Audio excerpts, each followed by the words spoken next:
मैं एक सुन्नी फैमिली से बिलोंग करता हूँ, लेकिन मुझे मेरे एक दोस्त ने कहा कि यार तुम रोज़ा गलत टाइम पे खोल रहे हो। मैंने बोला कैसे? तो उसने मुझे सूरह बकरा की आयत नंबर 187 कहा उसको पढ़ो। मैंने उसको पढ़ा और उसका तर्जुमा भी देखा, घर में कुरान में भी और यहाँ पे भी देखा, जिसमें लिखा हुआ है कि फिर रात तक रोज़े को पूरा करो। अब ये कुरान पाक के अल्फाज हैं।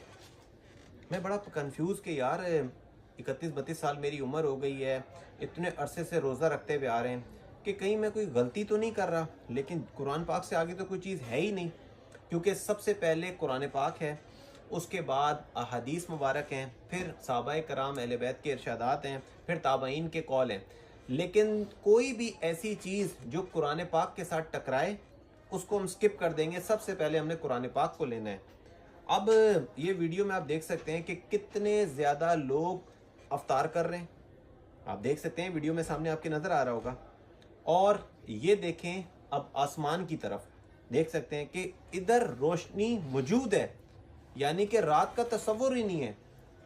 तो एक ख़ास मकतबा फ़िक्र है जिसके मैं क्या कहूँ कि उनके साथ मुशाबत कह लें या फिर उनसे दिल में नफ़रत हसद करने की वजह से शायद हम अपने रोज़ों को ख़राब कर रहे हैं।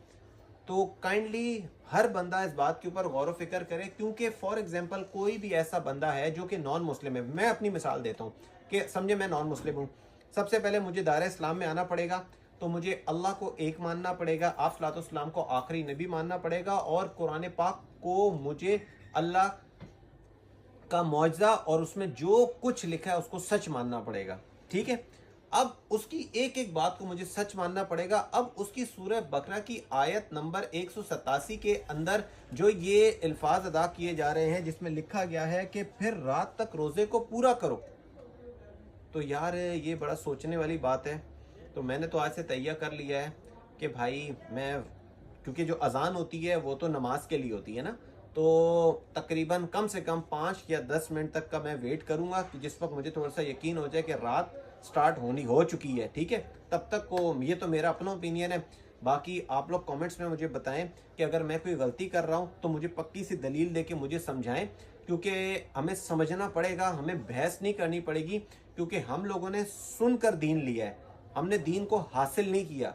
तो कोई भी ऐसी चीज़ जो कुरान पाक के साथ टकराए हमें उसको स्किप करना पड़ेगा। तो क्योंकि इसके ऊपर बहुत सारे उलमा कराम के, मैं अभी सर्चिंग कर भी रहा था, बहुत सी चीज़ों को देख रहा था, कोई क्या बता रहा है तो कोई क्या बता रहा है, लेकिन इस आयत को जैसी आगे रखती है तो हर बंदा खामोश है और कोई किसी जगह दूसरी तरफ लगाने की कोशिश करता है। सवाल गना करते हैं, जवाब चना मिलता है। तो आप लोग अपनी कमेंट्स का राय में नीचे इजहार लाजमी करें। बाकी अल्लाह हम सबको समझने की हिम्मत और तौफीक अता फरमाए, अल्लाह हम सबको हिदायत दे। बाकी अस्सलाम वालेकुम व रहमतुल्लाह।